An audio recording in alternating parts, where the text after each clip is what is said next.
Racism and its origins is extremely important in the discourse we're having at the moment.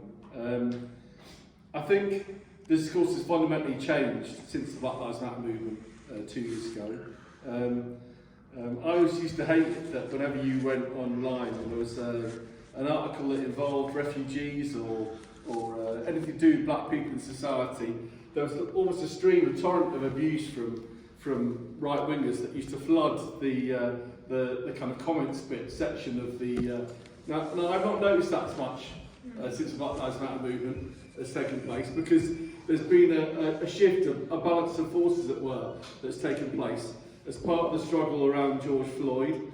I don't think we'd have ended up the sentence we did in the end of that copper if it hadn't been for the protests across the world. A little bit of justice, maybe, but in a world that's racked with racism. And I say that because it's probably the largest mass movement we've had against racism ever. I mean, I think it's bigger than what happened in the 60s in terms of the scale and the involvement of tens of thousands of people, not just in America, but in this country and across the world. And I suppose it's been building up for a while, because you look at the sort of people that are now around these days, whether it's Bolsonaro in Brazil or Trump at the time in America, or our own Boris Johnson. And not only that, across Europe you not only have often very far-right governments that use racism to maintain their power, to blame refugees or Muslims or migrants for the ills of society, and that somehow they're responsible for the economic recession rather than the bankers.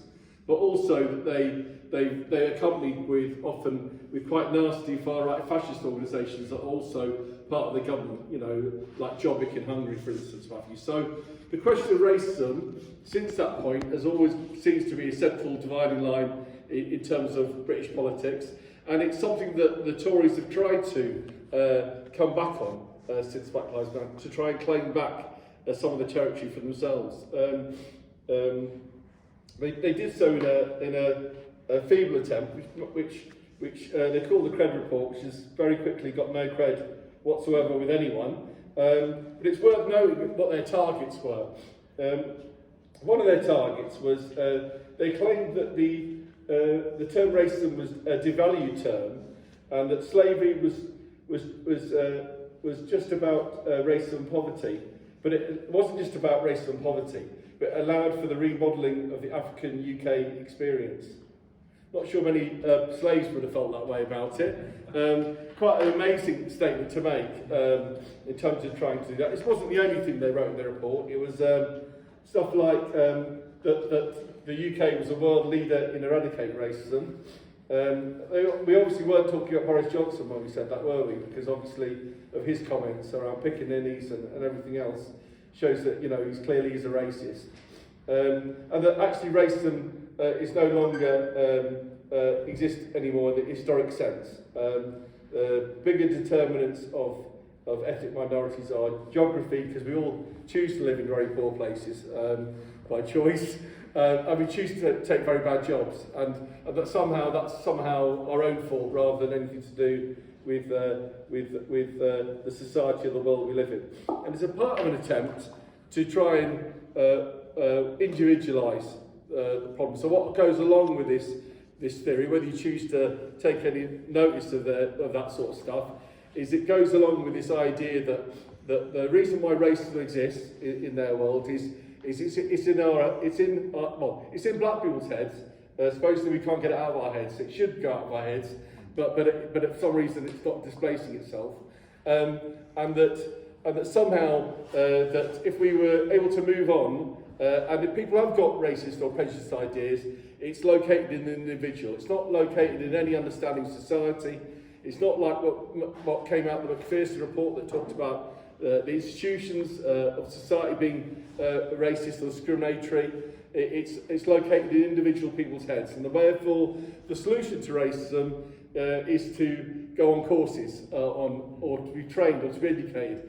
I've got to laugh when I say that, because Salford Council came to me this week at a meeting and suggested that they organise unconscious bias training for staff. And I'll tell you what I said later, but it wasn't very complimentary about the suggestion. So this is how these kind of ideas permeate. I mean, obviously, on one level, it's better to do something about the fact that there racism exists in society than to do nothing. And some of these concepts are kind of a little bit fluid. So, you know, the idea that somehow, I know another popular term that's talked about, more not from the Tories, but more on the left, is the idea of white privilege, that somehow white people I believe they have an invisible knapsack. I don't know whether how many of you in the audience have got that invisible knapsack if you're white, but it's got things that you can do that black people can't do, like go shopping without being harassed by a security guard, or drive somewhere without being stopped by the police, or those sort of things, you know. I'm not sure how that knapsack works if you're, you know, depending, because it varies, wouldn't it? If you live in a working class estate, you will get harassed by the police whether you're black or white. So I'm not sure how well the knapsack works in different geographical locations, but nevertheless, that sort of concept is peddled around as somehow. Now, on one level, recognising that there's racism in society is a good thing. So even if the phraseology isn't great, there's a recognition there. But when it becomes a theory to understand, and you end up with many of the confusions that we have about understanding today. So what do we say as socialists, as Marxists? And there's a strong tradition of understanding where racism had come from in society, and that it wasn't that it's actually rooted in the development of capitalism itself. And there are a number of Marxists that have written about this. I think they've just reproduced Eric Williams' book. I'm looking forward to getting hold of a copy of that. Who wrote about that? But there's other works. There's a whole tradition of in fact, there's a book coming out this week, I think, pamphlet, Black British Rebels, about Walter Rodney, and I'm looking at as a Marxism and the attempt to liberate people in Africa. There's a whole stream of different people, C.L.R. James. If you look more modernly, like Tarkus Howe, other people that have located themselves within a socialist current in terms of argument, Marxist current in terms of argument about understanding where the roots of racism come from. One of the let me just get you a quote here. So one of the things that Marx talked about, he wrote, direct slavery is just as much the pivot of bourgeois industry as machinery or credits. Without slavery, you have no cotton. Without cotton, you have no modern industry. It is slavery that has given us the colonies, their value. It's colonies that have created world trade. It's world trade that's a precondition of large-scale industry. Slavery is a category of very economic importance. And you can look at the wealth of somewhere like Manchester or Liverpool or anywhere else, America itself, and it's based on that wealth they gained through slavery. And obviously they had to, at the time of Enlightenment, try and justify why they would treat other human beings differently because they were a different colour. So racism was almost like an ideological, it gave them the ideological basis to treat people differently. At the time, it was based on things like, if you read some of this stuff, that black people had different bone structures to white people, or one person came up with the theory that black people had different blood to white people. I don't know, you know, so they came up with all these ridiculous ideas, but the idea behind it was somehow justify how you can treat these people in such a subhuman way, because they weren't the same as us. There's always modern formations of the same sort of thing. We do it now with Muslims. They don't think the same as us. It's all right for us to invade their country, except, you know, there's a more modern forms of that still used today. It was a way of them then being able to justify that horrendous way of treating people, that they were dehumanised, taken away from their communities, put on boats. Didn't matter how many died. You know, there's a number of scandals about people being thrown overboard or killed on the way there. The lack of respect for human life and how they were treated as basically as slaves and chattel, subsumed to the need to work on plantations until they died. That was the justification. And I think ever since we've lived in that sort of world. I mean, it's kind of funny, isn't it, that the Tories got very upset, didn't they, about William Colston's statue being pulled down. This is supposedly the greatest crime ever, which has led to the Police Sentencing Courts Act. But actually, what they really are upset about is that these are the people that they would have revered in their time. These are symbols of they see as British predominance in the world and their empire being denigrated, and therefore that's what really lies behind their hatred for those people. And I think as the empire developed, they went to use that more and more to justify war and nationalism. You know, and they created the world to be able to exploit it in that way and to make profits even larger. So, you know, when we looked at, I know we've had a lot of discussion around imperialism in the Middle East with the developments of the wars in Afghanistan and Iraq and then Syria. Well, they literally took a ruler out, the ruling powers at the time, the French Empire, the British Empire, and literally drew lines. So that's why there is no Kurdistan in any of the lines they drew, because essentially they were divvying up the world in that way. And obviously these people weren't the same as us, so there's a kind of different language used.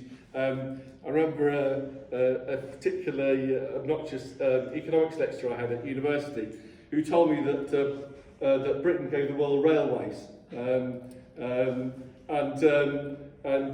You know, and I said, well, they only gave us the railways so you could take our raw materials out of it, so you could go and make some bigger profits from it. It wasn't a generous act to bestow on these people, and kind of what goes with it is some type of sort of chauvinism. That somehow, if we leave you people on your own, you wouldn't be able to do any of these things without the British showing you how to do them at all. That kind of racism to justify the empire, as it were, justify that sort of colonialism and imperialism.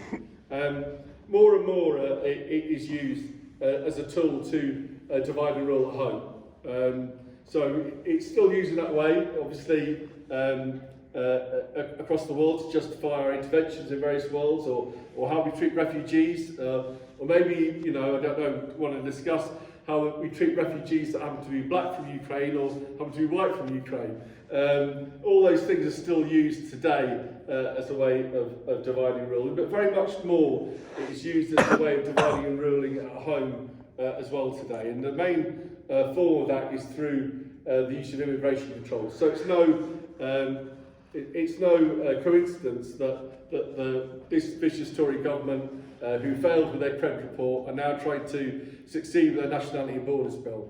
Every government has tried to introduce more and more draconian immigration controls as a way of trying to divert attention from themselves about where the country's going wrong. So we're going into cost of living crisis. What's the Tory answers? Well, let's blame the immigrants for that situation. Does it matter that not as many of them are coming in as a number of years ago? That's immaterial. What we have to do is we have to introduce legislation that restricts them even more in their entry to this country. And if that isn't enough, then we have to pass legislation that says that even if your parents were born in this country or grandparents were born in this country, that you are somehow a threat to the state and we can remove you if we wish to from your right to British citizenship. So this is the use of immigration, and again, what lies behind it is it doesn't matter how many people are directly affected that may be suffering because of those sort of policies. What also matters is the message it gives to everyone else.